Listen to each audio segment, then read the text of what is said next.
Let's talk a bit more about the potential of Ubisoft being sold. We have some other Ubisoft information, such as some gameplay leak of their upcoming hero-based shooter. The Xbox Series X development kit has been torn down, and there's some interesting stuff in there. And PC PlayStation looks like that's going to be expanding as Sony is looking to hire to make that division bigger.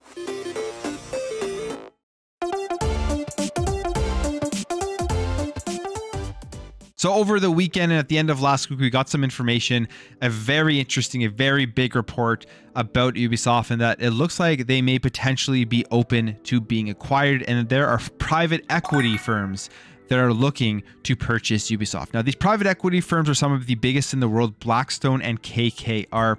And they say here that they have been studying the French business and are in preliminary takeover interest phase for it.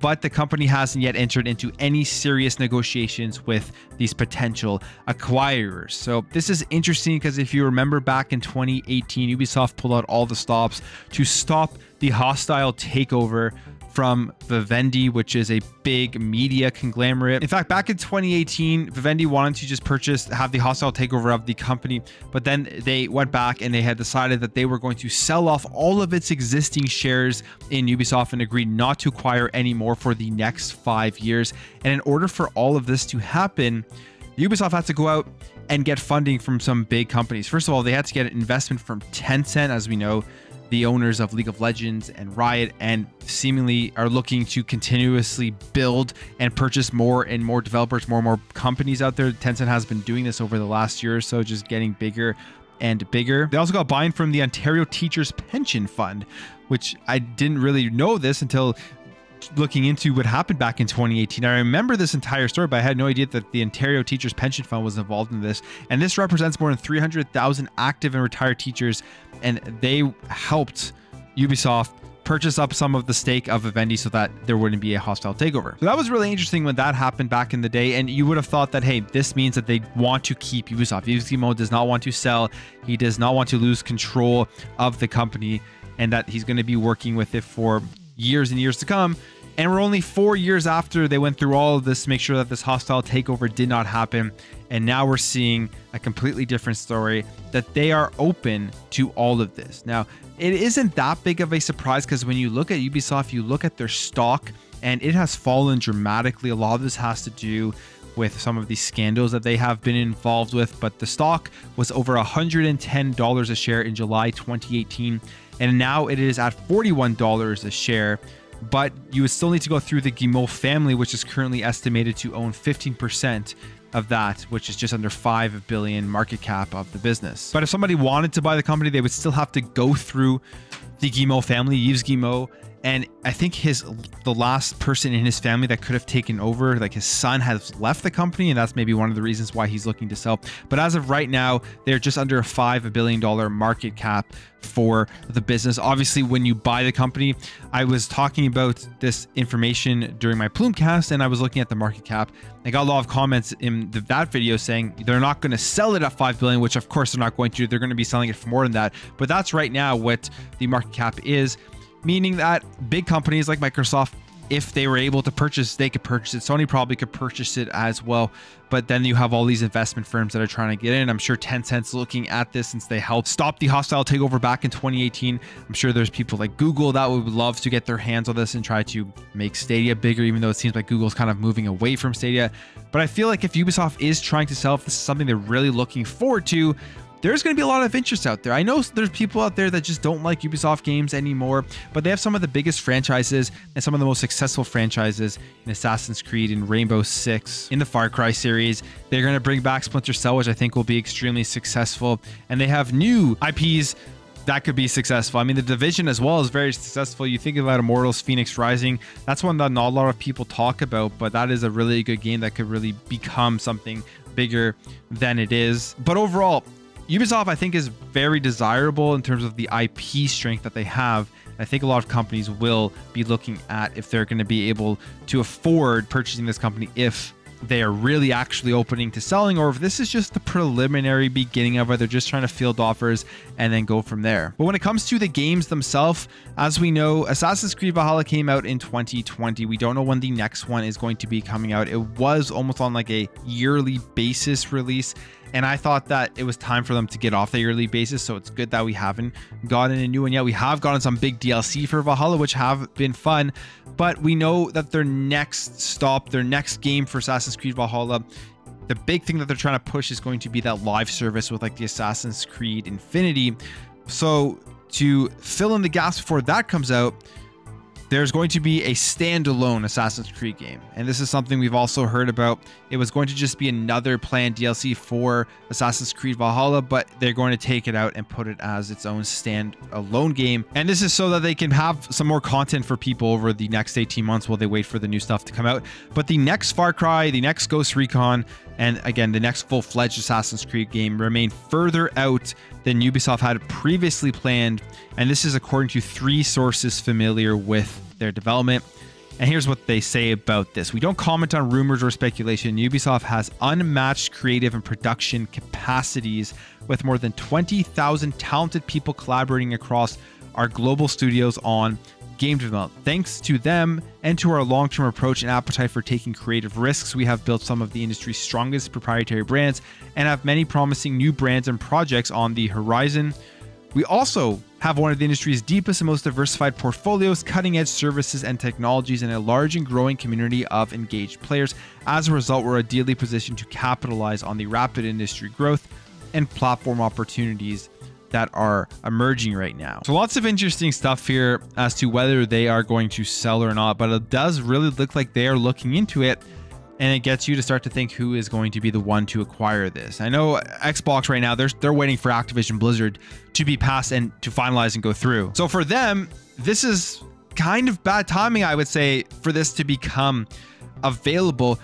But this sounds very similar to what Activision Blizzard was trying to do when they sold to Xbox eventually, which was they were on the downturn with their stock, with their reputation and all that type of stuff, and they were looking for an exit strategy. It was time for the owners to get out with that golden parachute and just move on to something else. They've been doing this for 35 years or so with Ubisoft, and that's what this seemingly sounds and looks like. So I wouldn't be surprised if we see a deal for this in the meantime. But with the Activision Blizzard deal, the main thing with that we heard how this all came about was Activision Blizzard within a month had made a deal with Xbox, with Microsoft, because they had approached them and they decided that was the best place to sell it. And it didn't really just start organically over months and months of talking, or even longer than that. It was just like, hey, we're looking to sell. Are you interested? Xbox said, yes, we're interested. They made that deal within seemingly a month from the information that we have on how that happened. And I feel like with Ubisoft, with what's going on from the information we have, that may be similar, where they are now out there in the open. Hey, we are looking at potentially selling, bring in the offers. We'll take a look at the offers, and then maybe they will just choose one. And I don't know if Xbox or Microsoft would want to get into this. We know they have a relationship with Ubisoft, with Ubisoft Plus coming to console, with games coming to Game Pass. 2 more games are coming that was just announced within the next 2 months, Assassin's Creed Origins and For Honor.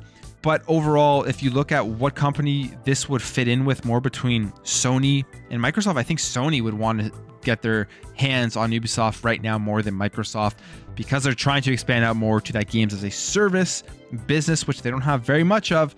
And this would really help them, especially when you think of a game like The Division. You think of the next Assassin's Creed, what they're trying to do there, and then just with the multiplayer stuff with games like Rainbow Six. But it'll be very interesting to see what happens with Ubisoft and who is going to come up with the best deal to purchase them if they do end up selling. Staying on Ubisoft, this was interesting as well. We got some leaked gameplay that shows the new Fortnite style PvP game called Project Q. Now this is an arena PvP brawler, and they are in the testing phase right now, and we got this leaked video as to what it looks like. Now, what's the most interesting thing I think about this is that this reminds me a lot of Bleeding Edge. I don't know if you guys ever played Bleeding Edge, but that was Ninja Theory's kind of game that came out of nowhere, that was completely different from all of the different styles of games that they had previously made.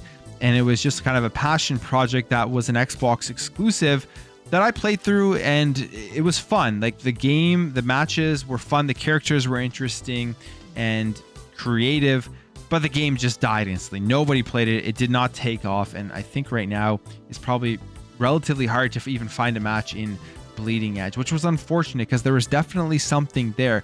But I'm bringing up Bleeding Edge because it kind of reminds me of that. So it's interesting that Ubisoft decided to go along this third-person PvP brawler style of game after previous games have failed. But it's available right now. Hey, if you want to go sign up and register and try it out, see if it's something for you, you can actually head over to this link here, go to their Twitter account, or just Google their Project Q, sign up to play the upcoming tests. All right, moving on here to an interesting video that was put out by Gamer Nexus that gave us a teardown of the Xbox Series X development kit, unveiling that developers have 40 gigabytes of GDDR6 memory to work with, which obviously is way more than what we get with these shipped consoles at 16 gigabytes of GDDR6 memory. Right now on the Xbox Series X, you have two segments of the memory. You have the 10 gigabyte segment, which operates at 560 gigabytes per second. And then you have 6 gigabytes here, which operate at 336 gigabytes per second. And this is obviously much less than what the developers are getting on their kits in the teardown. Steve Burke of Gamers Nexus showed that the 10 GDDR6 memory sticks on the back and also 10 on the front, giving a total of 40 gigabytes of GDDR6 memory. You would wonder why they would have the 40 gigabytes of memory, and the main reason they say here is to help with debugging a game with uncompressed textures while still unoptimized. So obviously you're not going to be getting the version that they are developing for on the development kit that hasn't been completely optimized for the final hardware that we all have in our homes. They say here it's a comically large memory buffer for anything aside from developer use. The current flagship gaming desktop graphics card ships with 24 gigabytes of GDDR6 memory capacity.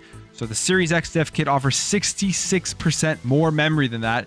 Only at a workstation card such as the RTX A6000 offers similar amount of memory of 48 gigabytes of GDDR6, and that costs $5,000. So that makes a ton of sense. You're not going to be selling these consoles for $5,000. You're not going to be selling them for $1,000. You're trying to get them under $500, which, I mean, that's what the Xbox was able to do, get it at $500 of $499, and still shipping this great product. But if you're a developer, you have a lot more power to work with, and then you have to kind of bring it down to be able to function on the actual console itself. Now, the cooling system, definitely way different than what we have with the final consumer product of the Series X. I think the cooling system with Xbox did with the Series X, with kind of like the dual boards and then attaching them together on that plate, which disperses the heat, and then just shooting out of the top or shooting forward depending on how you have it placed. I think it was very, very innovative, which allowed them to give us a console as powerful as the Series X in the sleek design that it is, especially when you look at that, comparing it to the PlayStation 5. My opinion, a much better design without a doubt, without a shadow of a doubt. Something that I've said when they first showed off both of these consoles and got a lot of hate on back in the earlier days before the consoles were launched.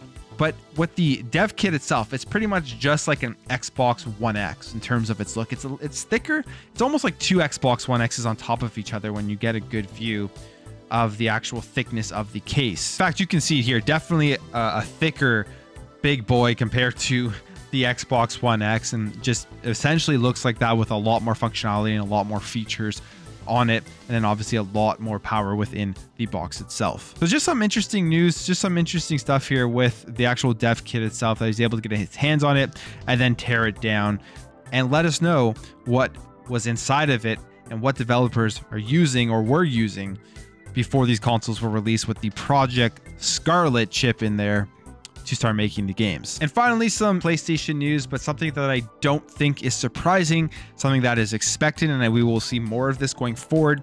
And it is that PlayStation is seeking a senior director for its expanded PC strategy. So the job posting itself is here, and it's going to be a job that's located in San Mateo, California, and they're going to be responsible for all of the PC stuff, growing it, and just getting more content over to PC. Specifically, they will be responsible for the strategy and commercial activity within the global channel sales, and will deliver a single optimized PC sales growth end-to-end commercial plan, as well as leading PC growth and the commercial strategy, and developing and implementing global PC store strategies and processes. Now, this isn't surprising. I mean, PlayStation has started to slowly realize they need to expand their audiences, especially with what is going on right now with the chip shortages and Xbox just outselling the PlayStation 5 consistently over the last couple of months because they are getting more chips. They're able to push out more consoles. But for Xbox, that's not even their number one thing that they have to do, because they have their ecosystem, where for PlayStation,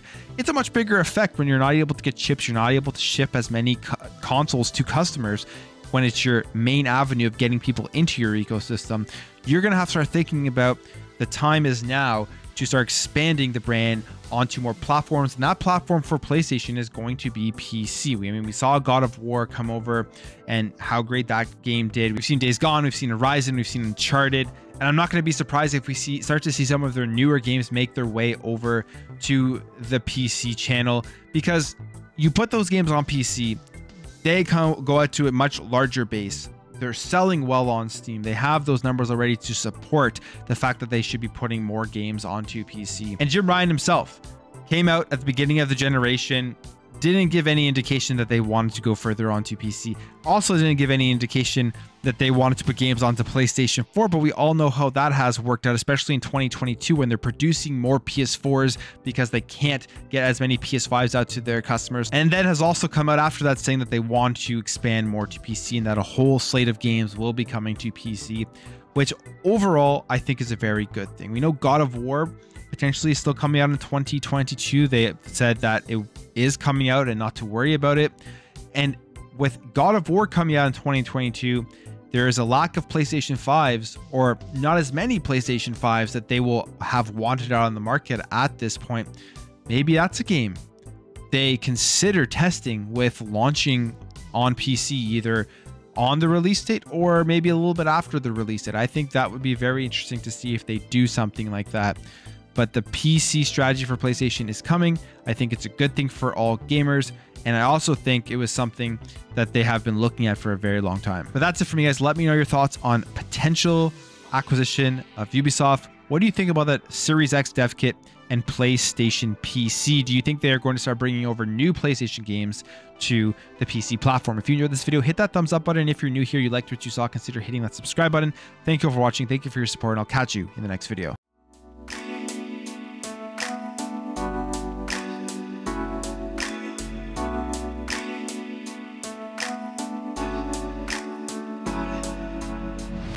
Bye.